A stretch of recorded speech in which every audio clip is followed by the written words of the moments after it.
자, 리포트에서 보신 것처럼 우리 방역 당국에선 중국발 입국자에 대해서 제한 조치를 취하고 있죠. 그러나 해외 유입 확진자 78%가 중국발로 확인이 됐습니다. 관련 소식과 함께 주간 이슈 살펴보도록 하겠습니다. 네, 허주연 변호사, 하작은 문화평론가 모셨습니다. 안녕하세요. 안녕하세요. 네, 반갑습니다.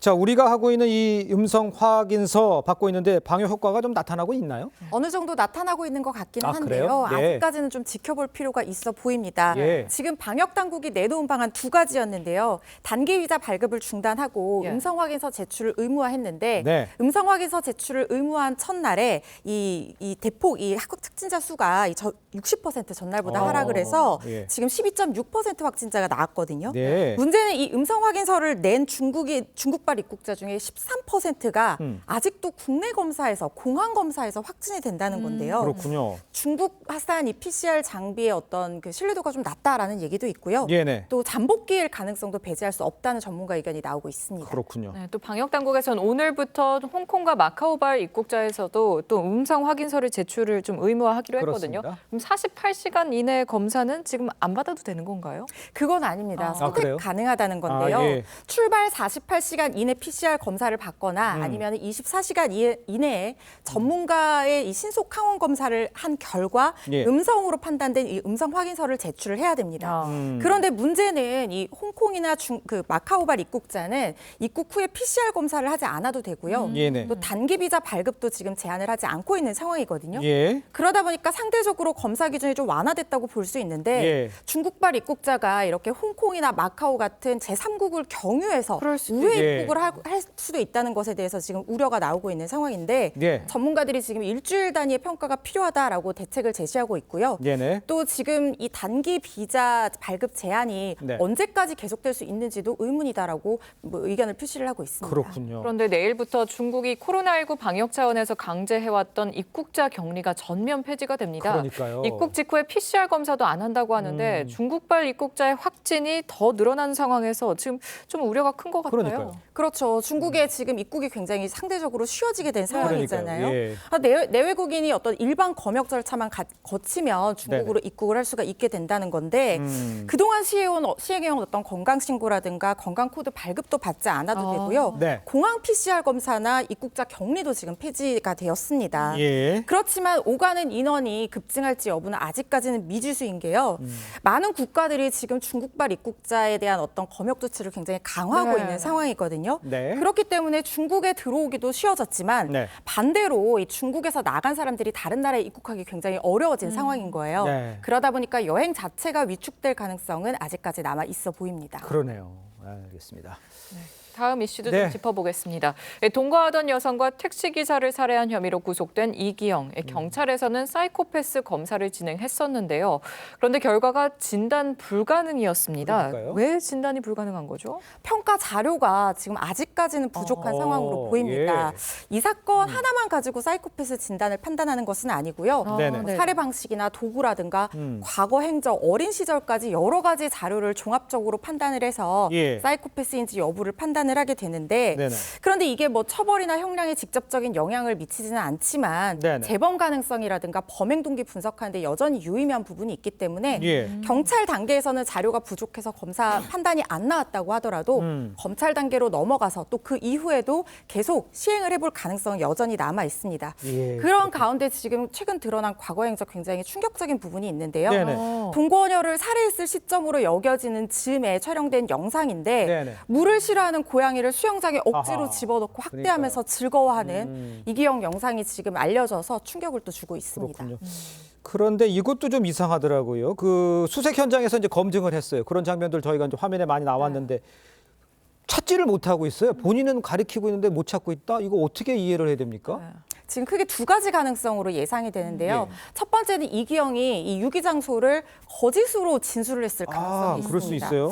일단 오. 지금 이기영이 한번 진술을 번복을 했었어요. 네. 지금 천변에 시신을 묻은 방식으로 유기를 했다라고 하다가 뭐 마지막 선물이다 이런 황당한 얘기를 하면서 강 중심부에 유기를 했다 이렇게 얘기를 했거든요. 네. 그래서 경찰이 지금 9km 가량을 집중적으로 수색을 했는데 아직까지 시신을 찾고 있지 못하고 있는데요. 네. 전문가들이 그동안 분석한 이기영 성향으로 봐서는 보면은 네. 굉장히 허세 부리는 것을 좋아하고 자기가 어떤 수사의 어떤 주도권을 쥐고 좌지우지하는 모습을 즐기는 그런 성향이다라고 분석한 걸로 봤을 때는 네. 자기의 거짓 진술로 수사력이 왔다 갔다 하는 것을 보면서 뭔가 좀 만족감을 야. 느낄 수 있다는 그런 가능성도 배제할 수 없어 보이고요. 네. 또 하나 변수는 날씨입니다. 아. 범행 그 6기 당시에 그 지난해 여름에요. 파주 지역에 200mm 가량의 집중 호우가 아. 쏟아졌었거든요. 예. 그래서 시신이 유실됐을 가능성이 있다고 보고 경찰이 한강 하구까지 지금 수색 범위를 확대할 예정입니다. 그렇군요. 네, 앞서 경찰에서는 추가 범행 가능성을 수사하기 위해서 이기영 거주지에서 발견된 혈흔도 조사를 하고 있는데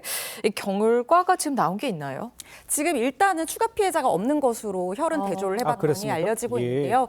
이기영 주거지에 왔다 갔다 한 사람이 67명 정도로 지금 파악이 됐는데 네. 나온 혈흔이 4개였어요. 어. 남성 하나, 여성 3명. 근데 남성 1명의 혈흔은 희생된 택시 기사의 혈흔으로 알려졌고 네. 나머지 여성 3명 중에 하나는 이 이기영의 지인으로 알려졌고요. 네. 또 하나는 지금 살해된 이 50대 동거녀의 것으로 지금 파악이 되고 있는데 예. 물론 시신을 아직 찾지 못했기 네, 때문에 네. 완벽한 대조는 못했지만 그동안 집안에서 생활하는 적을 비교해 봤을 때는 예. 이 동거녀의 혈흔일 것이다라는 지금 판단이 되고 있고요. 또 마지막 하나는 동거녀 지인 것으로 지금 분석이 되고 있는데요. 네. 지난해 4월쯤에 동거녀 지인이 이기영과 이 동거녀의 집에 방문을 했다가 예. 이기영과 다툼을 하면서 몸싸움하는 과정에서 예. 이기영이 손가락을 깨물어서 피가 났다는 거예요. 예. 그래서 그 혈흔이 남아서 지금 나온 것으로 확인이 되고 있고 나머지 근데 지금 혈흔 나온 사람들이 안전하다는 것이 확인이 됐기 때문에 아직까지는 추가 피해자는 없는 것으로 보입니다. 그나마 다행이라는 생각이 듭니다. 자, 다음 저는 좀 밝은 소식으로 좀 바꿔보도록 하겠습니다. 화제의 미스터트롯2 이야기를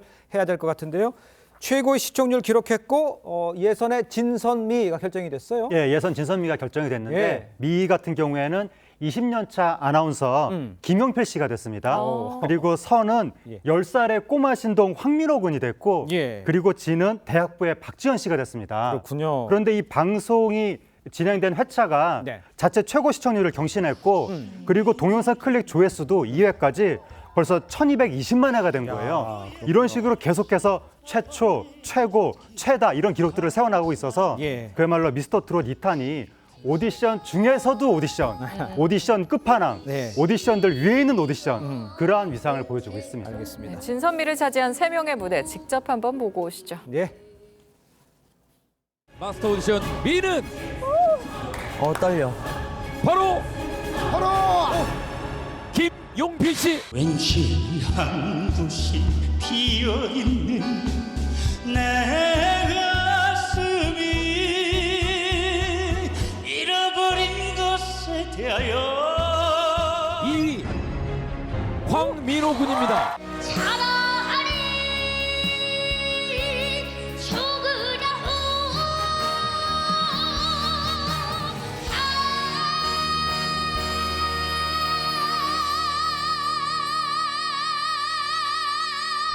최고 마스터들이 뽑은 진은 바로 박지현 씨입니다. 박지현 씨입니다. 축하합니다. 무엇을 주워먹고 그 몫을 신보냐 숫덩이 같은 인생아 네, 진선미 이거 결과 예상하셨어요? 그러니까 이 프로그램 시작하기 전에는 네. 워낙에 유명한 분들이 여기 많이 나왔거든요. 맞아요. 타 오디션 우승자들을 비롯해서 예. 그래서 그분들의 현역부라든가 그분들의 실력이 만만치 않을 거라고 생각을 했었는데 네네. 전혀 의외로 새 얼굴들이 지금 예신 그 진선미가 된 거예요. 네네. 정말 지금 향후 향방이 어떻게 될지 미궁에 빠져들고 있는 거고 굉장히 의외의 사건이 벌어졌는데 예. 김용필 씨 같은 경우에는 20년 차 아나운서 중년 남성인데 맞아요. 여기서 새로운 인생에 도전을 하는 거거든요. 여기서 미가 된 다음에 네. 울컥하는 모습이 시청자한테도 감동을 줬고 네네. 그리고 선의 황민호 군 10살 지금 대충격을 주고 있습니다. 맞아요. 그러니까 요즘에 오디션에 어린이들이 많이 나와서 시청자한테 즐거움을 주긴 하는데 네. 보통 귀여우니까 좋은 거고 성인을 이기지는 못하거든요, 잘. 네. 보통 성인을 이길 정도가 되면 최소한 12살 이상은 돼야 되지 않느냐라고 생각을 했었는데 예. 지금 10살 꼬마가 선이 된 거예요. 너무 충격적인 사건이고 황민호 군은 우리나라 앞으로 가요계에 거대한 산맥이 되지 않을까 그런 정도의 천재인 것 같습니다. 예. 그리고 박지현 씨 같은 경우에는 지금 실력, 외모, 사연, 삼박자가 다 있는 것 같거든요.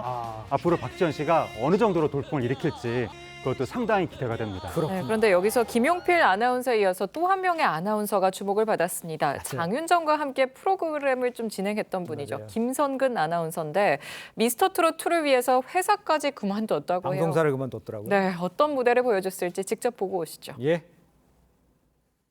노래하는 아나운서 노하나 김하나 김성근입니다. 저랑 같이 진행을 하는 남자 아나운서들이 자꾸 프리를 하면서 날개를 달고 날아가길래 네. 축하를 해줬어요. 여기 오는 줄은 꿈에도 생각을 못하고. 누나 저 노래 한 번만 부를게요.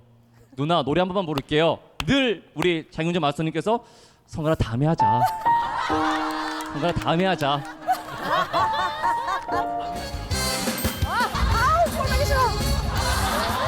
너 빈자리 채워주고 싶어. 잘한다. 이제 너는 혼자가 아니잖아. 그 옛날 같으면 참 이해하기 힘든데 잘 다니는 직장하고 예. 저렇게 노래 부르는 거. 장윤정 마스터하고 2년 때문이라고요? 예, 뭐 굉장히 많은 사람들이 선망하는 직장을 그러니까요. 미스터트롯 2탄 직전에 이제 그만뒀다고 하는 건데 네. 장윤정 씨랑 같이 MC를 볼 당시에 장윤정 씨한테 누나 저 노래 한 번만 할게요라고 여러 차례 얘기를 했지만 장윤정 씨가 항상 다음에 하자라고 했다고 합니다. 예. 그래서 이번에 장윤정 씨한테 노래를 들려주기 위해서 예. 미스터트롯 2에 출연한 건지는 모르겠지만 네. 어쨌든 굉장히 흥겨운 무대를 보여줘서 네. 뭐 오라트를 받는 데는 실패했지만 네. 프리랜서로서 본인의 존재감을 각인시키는 데는 성공한 것 같습니다. 알겠습니다. 앞으로 팀 미션도 있고 하니까요. 어떻게 진행이 되는지 아까 뽑아주신 진섬이 어떻게 될지 좀 지켜보도록 하겠습니다. 네. 두 분과는 인사 나누겠습니다. 고맙습니다. 감사합니다. 감사합니다. 감사합니다.